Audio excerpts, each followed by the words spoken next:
Greetings and salutations. Welcome to Knife Chats with Tobias. I thought what I'd do today is talk about the Colt knives that were made under license by Smoky Mountain Knife Works. Now, some of this is a little sketchy. I don't know all the details or anything, especially one thing I do not know is exactly when Smoky Mountain Knife Works started making the Colt knives and when United Cutlery stopped making them. What I do know is that basically sometime in 2015, Colt filed bankruptcy, and through reorganization and everything, it determined in December of 2015 that it was no longer going to be producing knives. And so at that time, Smoky Mountain Knife Works lost the contract to make knives under license using the Colt brand. And they announced that in January of 2016 that Colt knives were no more. Now, I know that Smoky Mountain Knife Works was making knives as early as 2010 for Colt, and I believe it might have been as early as 2007 or 2008 that Smoky Mountain Knife Works actually started producing the Colt knives. The person who was responsible for getting that contract signed and everything was Steve Kuntz. Steve Kuntz used to work at Smoky Mountain Knife Works. He is best known as the face on Knives Live TV, and he actually talked a little bit about him securing the contract to bring the Colt knives to Smoky Mountain Knife Works. However, even before that, Kevin Pipes, who was a member of United Cutlery, he was one of the founding members of United Cutlery when it was first formed, brought the Colt license to United Cutlery. So I have a feeling that somehow along the way, Kevin Pipes kind of hung on to his contacts with Colt, and that's how when he split away from United Cutlery, Colt kind of followed along with Kevin Pipes and Smoky Mountain Knife Works.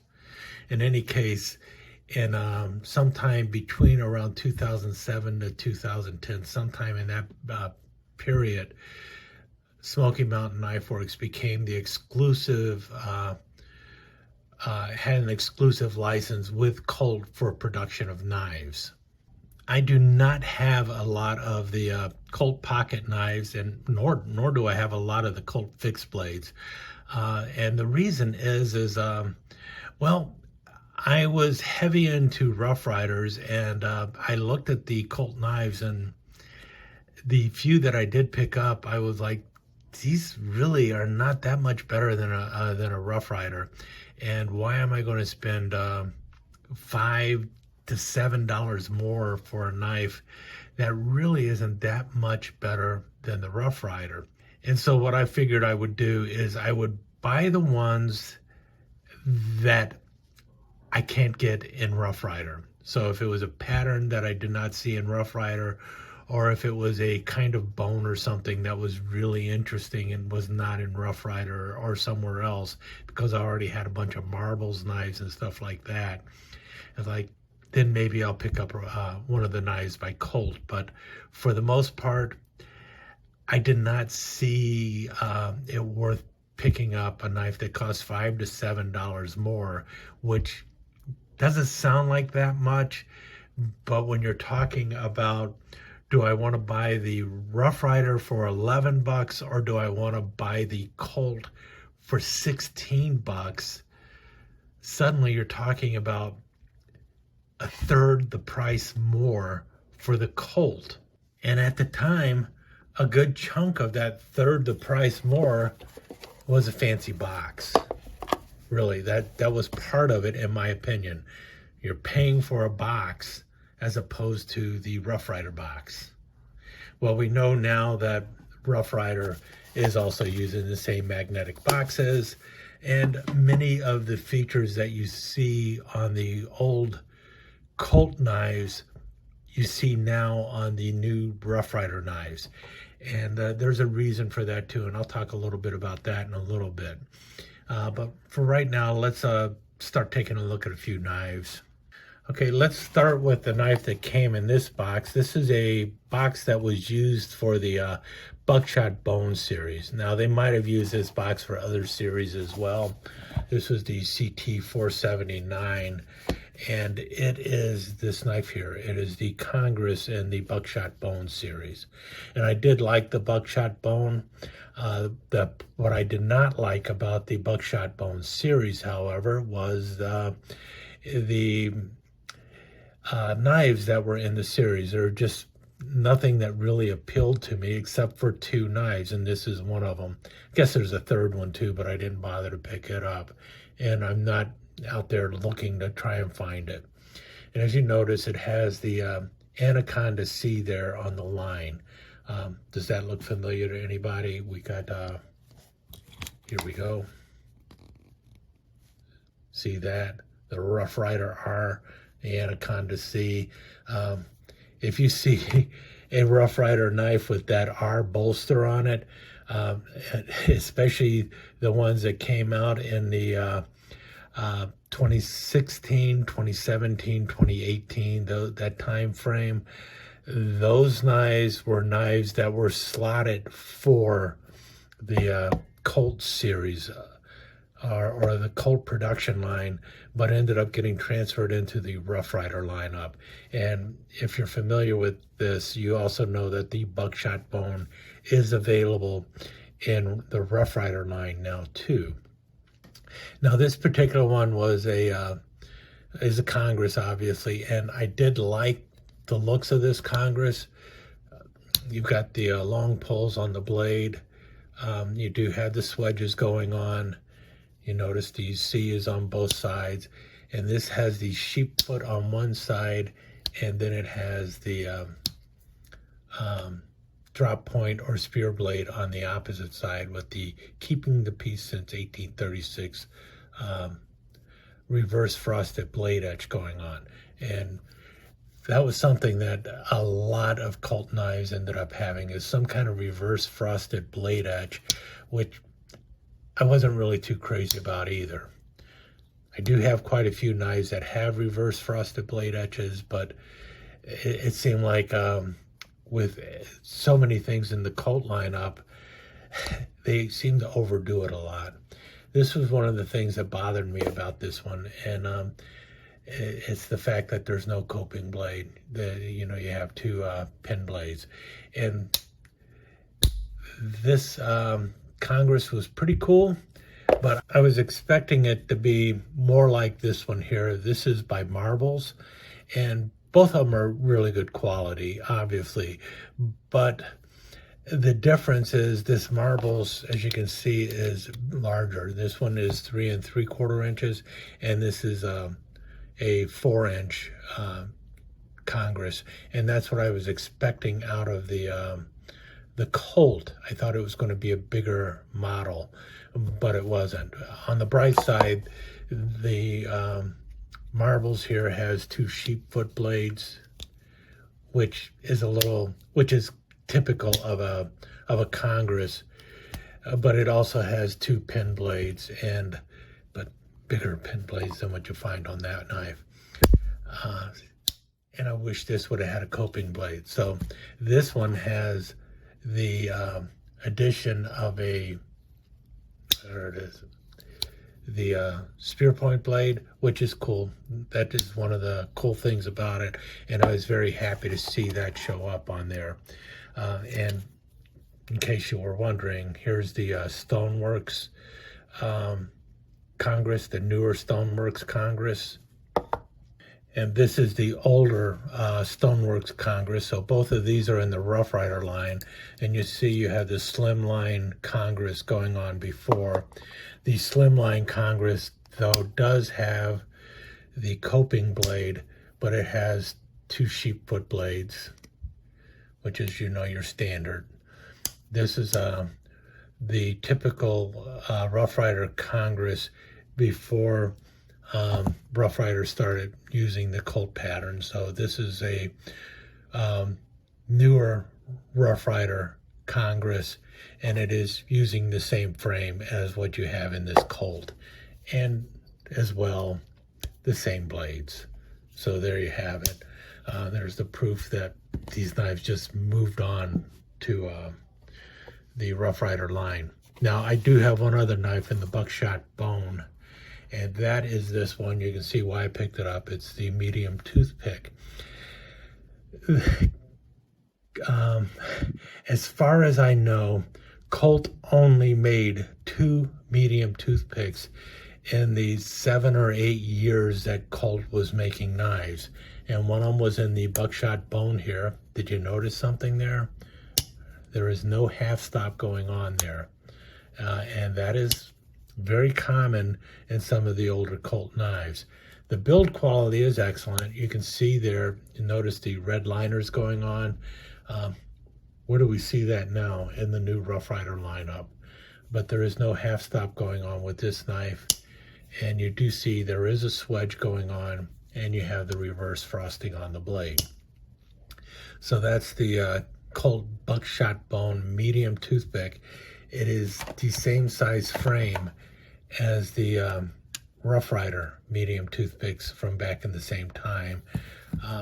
The difference is no blade swedge on the Rough Rider. That was really the difference.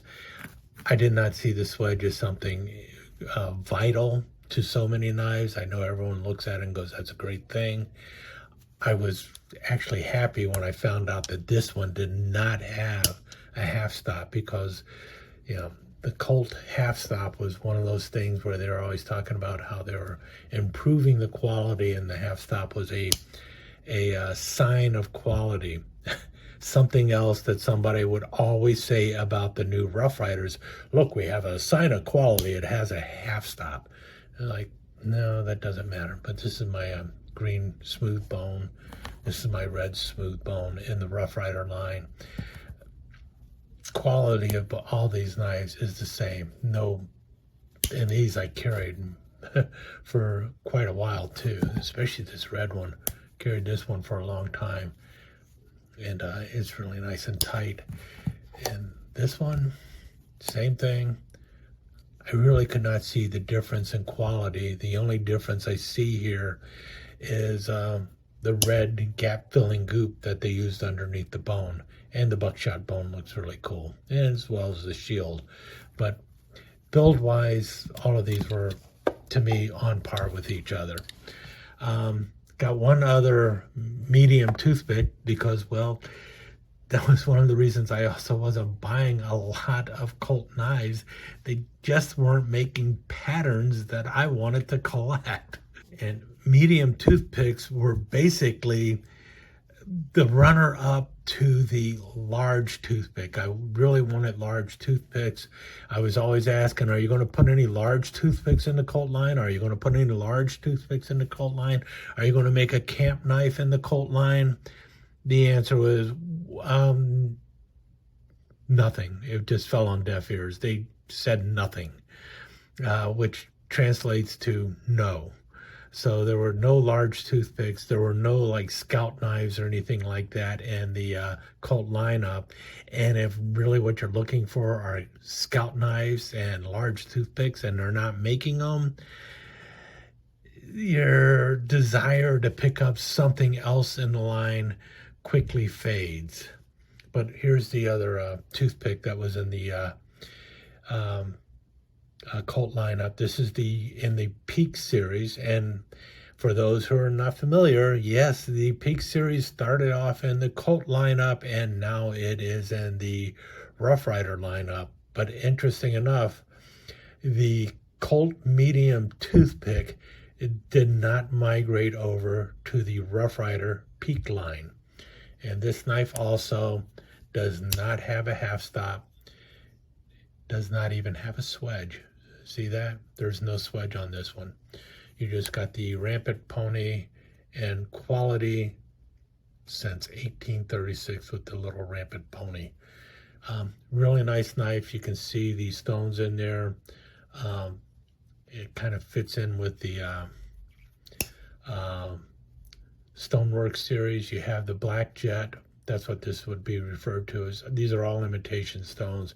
And then the Kingston Mine Turquoise going on in the Peak lineup. There is a knife that is very similar to that. That is only in the Rough Rider line, and I think a lot of people have seen that. That is the Black Widow. This was originally going to be in the Colt line, but they pulled the plug, so they hastily changed the marking on the bolster. They went for the Rough Rider R, or the Robert Townsend, as some people call it. And they simplified the bolster to be, or the powder horn to be closer to what used to be on the older Rough Rider medium toothpicks. I do like the crimping that they did up on top here, which they also have on here. I do like the little pinched bolsters. That is one of my favorite features of the Colt lineup. And one of the reasons I like the pinch bolster is because if you're pinching up on the knife, it actually gives you that little dent there, and it just feels good. But anyway, you can see how the Black Widow line was going to be in the Colt lineup, but ends up being in the Rough Rider line instead. So with that said, let's move on to a few other knives. Now, this next one was something I just felt I needed to pick up, even though I thought it was odd looking, and that is this Colt Marlin Spike. Now, if it looks familiar, it is now in the Marbles line. Marbles makes a knife that is identical to this, right down to these weird G10 covers that are going on with it. I think Marbles is also going to be coming out with one without the G10 covers, and it'll be known as the GI Marlin Spike knife. I'm hoping it continues to have this blade on it, because what this knife was originally is the Smith & Wesson Marlin Spike knife. And everything about this is the same to this, except for the funky blade. And I did a review of this knife a long time ago. And the problem with it is the hawkbill blade is nice when you have it this way. Notice it's got a liner lock going on.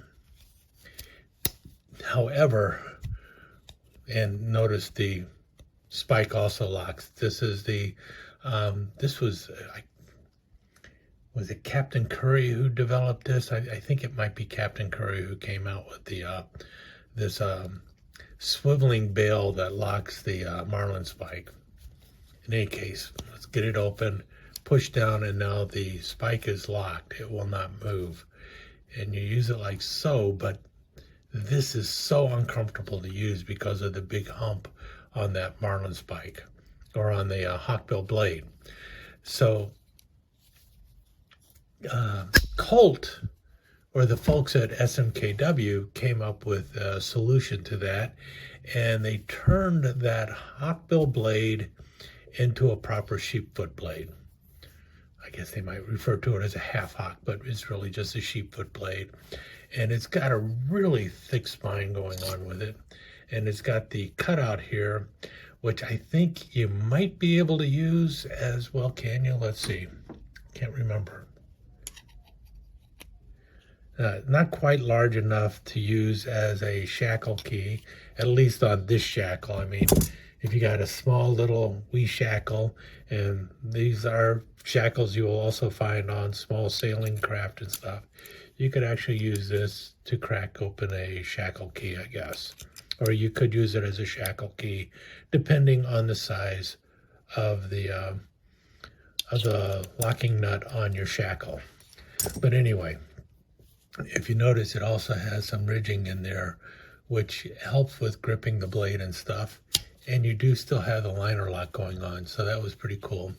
This was the Colt CT525, and then you got the Colt logo there. Now you'll find the same knife with the Marbles logo. And what they did was they put this G10 pattern on the over the stainless steel covers. And that's the thing that just threw me. I don't know why they didn't just make a complete G10 cover for the entire thing. If they would have done this, I would have liked this knife a whole lot more, and probably even bought more than just the one. Actually, I have two. The other one I'm trying to take the cover off of. In any case, got the liner lock, which is good, and it holds. You've got the half stop, and then you've got the locking spike. It's pretty cool, and this goes down further than it did on the Smith & Wesson, so it fits better on your hand.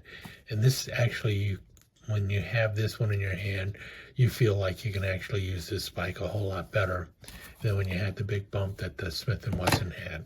So there was a lot that went into this that worked pretty well. The one thing that did not work, as far as I was concerned, was the wave. I think that's what they referred to it as, the G10 wave handle here. I would have rather just it been a solid slab of G10 from end to end, including the bottom here. That would have been a nicer looking knife, in my opinion. So I got that Colt, the CT525 Marlin spike. It is still around, but now in the Marbles line instead of Rough Rider. And the next one I have is a Colt Hawkbill. Now this is the Colt CT473 Hawkbill. And as you can see, it is in the stag bone, or the brown stag bone. That series continued on also into the Rough Rider line. And you can see the gorgeous colors in there and everything else. Very well made. You have the unnecessary swedge on a big hawkbill blade. You've got the half stop going on and everything else. Really nice knife. I'm glad I picked it up. And I picked this up, I don't know exactly when. I was in a hawkbill craze at the time, and that's the main reason I picked it up, because, well, you know, it had the stag bone, and this is really some gorgeous stag bone, and I really liked it. You even got the lanyard hole there and everything else. And notice the shield there. I want to point out that shield because, well, here is the stag bone, or bone stag, whatever, brown stag bone in the Rough Rider line. And you see, it just moved right over. They only changed the shield. They wiped out where it said Colt. See, it's got the 3 stars on the bottom. You got the lines on the top. They referred to it as the Federal Shield. They just changed out where it was showing Colt, and now it's saying Rough Rider. That's the only difference. And if I'm correct, can we make that out? Let me see here. Yeah, Rough Rider with an I.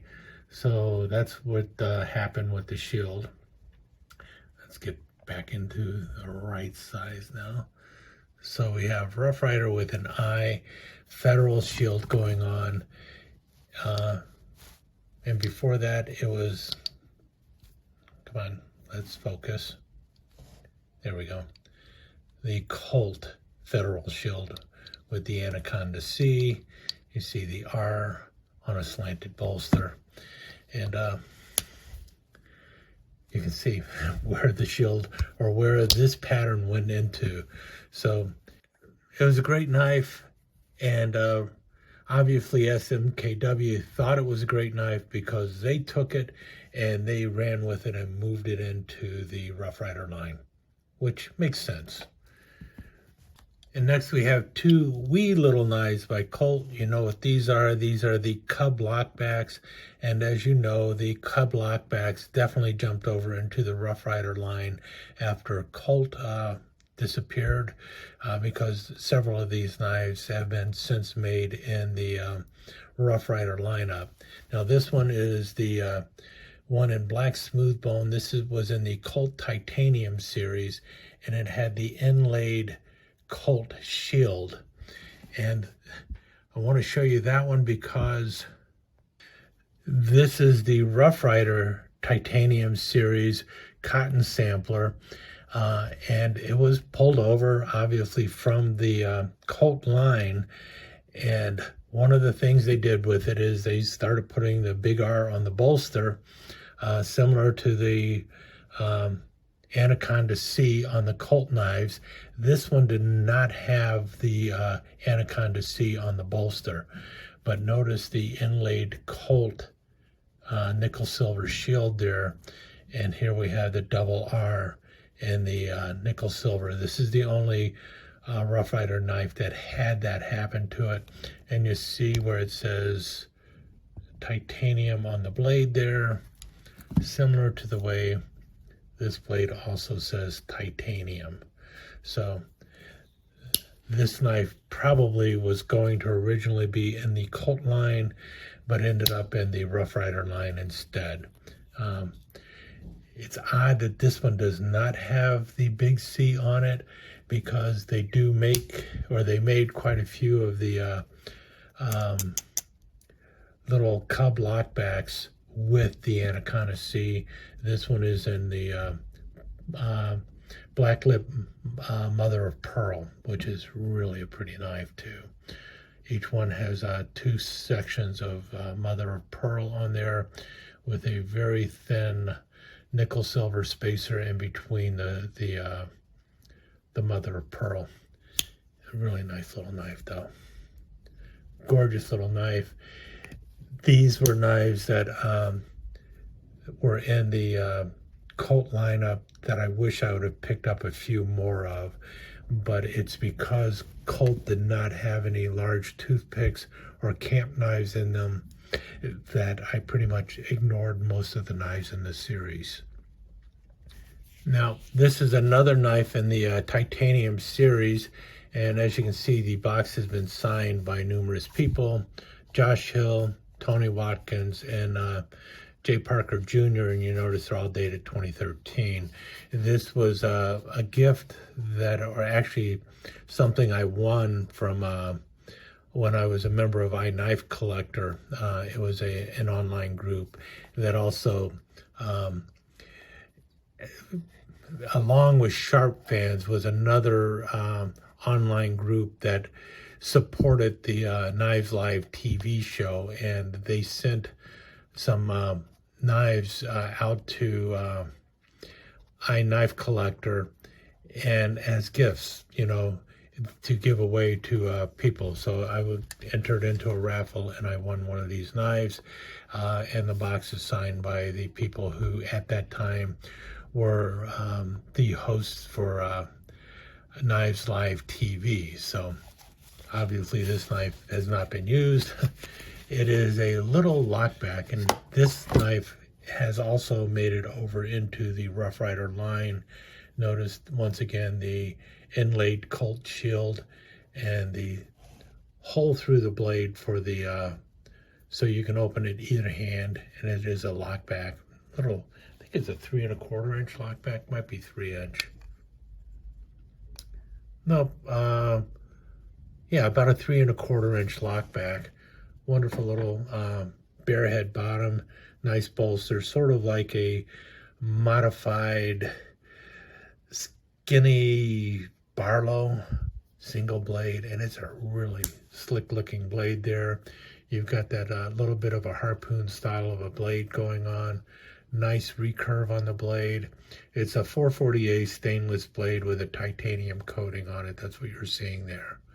This is just a wonderful little knife. That's one of those Colt knives that I'm very happy to have, and I really need to look at some of these same knives in the Rough Rider line, because these are really slick looking little lockbacks, and I like this one.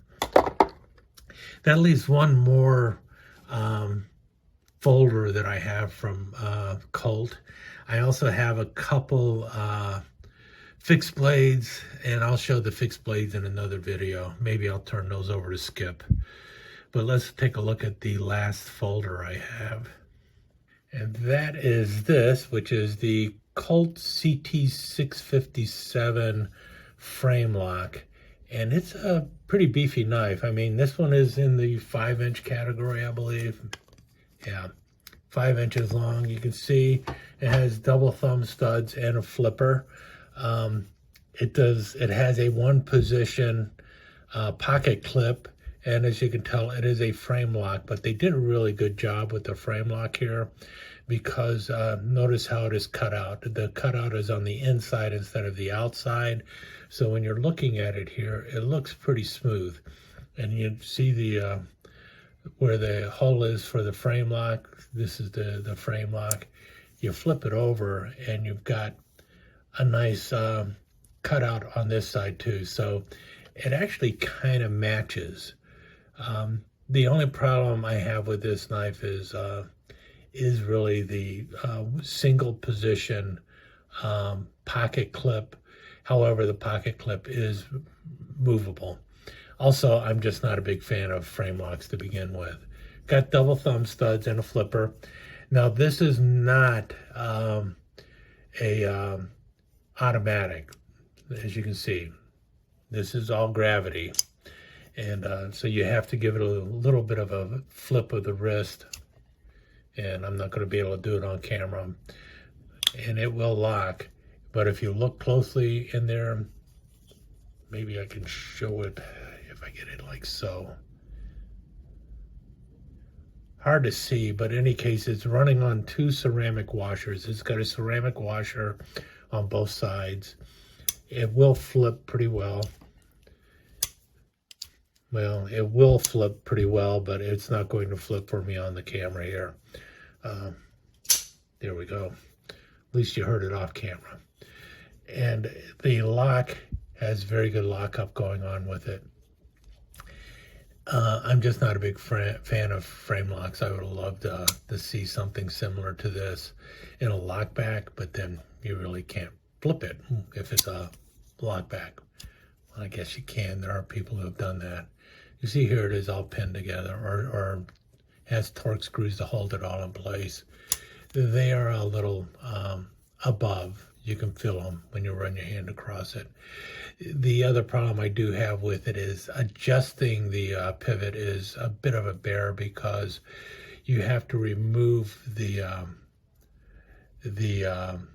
pocket clip so that you can get a torque wrench on this side as well as this side, and then you can turn this pivot a little bit, because this side will spin whenever you spin this side. So the only way you can actually adjust the tightness on the blade is by removing the pocket clip. So there are definitely some issues with this. It is all one big chunk of metal, and this is steel throughout, so it is heavy. It's definitely a pocket full, but it's a pretty cool knife also, and it's the only Colt modern folder I have, so I will probably not be getting rid of it anytime soon. But there you have it. That's it. That's my rundown of all of my Colt folders or pocket knives. Obviously, the majority of these are slip joints. This one is a liner lock, and this one, well, it's a frame lock. But everything else I have, oh, and this is also a little lockback. But otherwise, oh, this is a lockback. These are lockbacks too. So I got three lockbacks. 1, 2, 3, 4 slip joints, a liner lock, and a modern folder frame lock. That's it. Oh, yeah, that's it. So, hope you enjoyed the rundown of my Colt knives. I'll take a couple slides and throw it here at the end, and that's about it. As I mentioned before, I was not a person who actively sought out to pick up Colt knives, and the main reason I didn't do that is because they just didn't have the patterns that I was really looking for. And I wasn't about to spend $5 more for a glorified Rough Rider.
me take just a second to thank you once again for dropping by and spending a few minutes here at Knife Chats with Tobias.